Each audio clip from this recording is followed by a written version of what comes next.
Oppo Indonesia merilis ulang Oppo A53. Jika rilisan 2020 punya konfigurasi memori 4GB RAM dengan internal 64GB, model yang baru ini punya RAM 4GB plus memori internal 128GB. Penyuntikan memori internal lebih besar bukan cuma membuat ruang simpannya makin lapang. Namun, model ini juga kebagian fitur RAM+.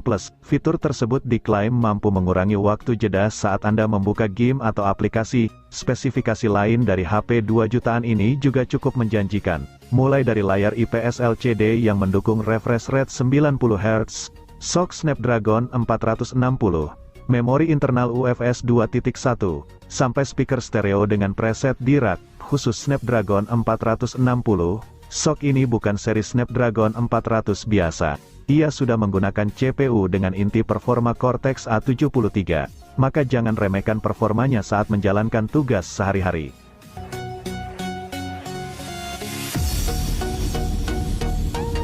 Vivo T1 5G juga sama menariknya dengan Vivo T1 Pro 5G. Meskipun hadir untuk segmen yang berbeda, HP ini ditujukan buat mereka yang ingin segera mencicipi konektivitas 5G. Tetapi punya budget terbatas.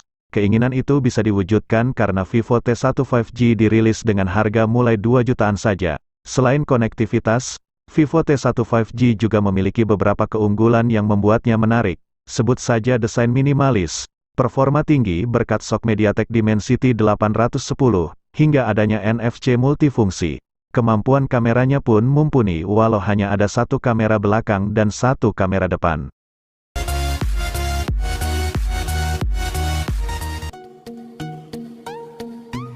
Butuh HP yang mumpuni untuk jualan online? Mungkin Vivo Y21 bisa Anda pertimbangkan. Pasalnya, HP ini cukup murah dan performanya oke. Kemampuan Vivo Y21 menghadirkan performa yang oke tentu tidak lepas dari RAM-nya yang berukuran 4GB.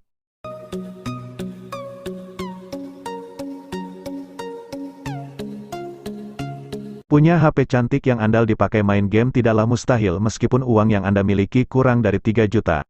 Pasalnya, Vivo Y21s ini sangat bisa untuk dilirik. Desain HP ini cantik karena memakai rangka datar dengan pinggiran melengkung 2.5D. Ketebalannya pun hanya 8 mm.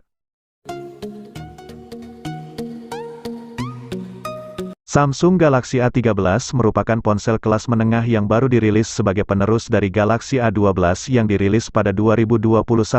Galaxy A13 ini hadir dengan layar yang sedikit lebih luas dari pendahulunya yaitu 6,6 inci dengan resolusi Full HD+. Ponsel ini juga dilindungi langsung oleh Corning Gorilla Glass 5 sehingga menjadi lebih kokoh dan aman.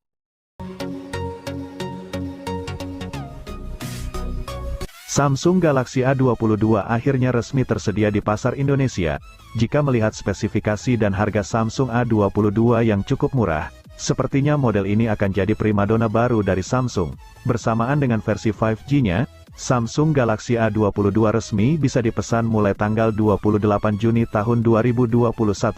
Chipset MediaTek Helio G80 akan jadi sumber tenaga HP ini. Didukung juga dengan kapasitas penyimpanan yang besar, RAM 6GB dan ROM 128GB. Layarnya berukuran 6,4 inci dengan panel Super AMOLED khas Samsung. Salah satu jenis layar terbaik ini mampu menghasilkan gambar refresh rate 90Hz. Di bagian atasnya, ada notch dengan model Infinity U sebagai tempat singgah kamera depan beresolusi 13MP. Di belakang, ada susunan kuat kamera dengan memiliki sensor 48MP sebagai kamera utamanya.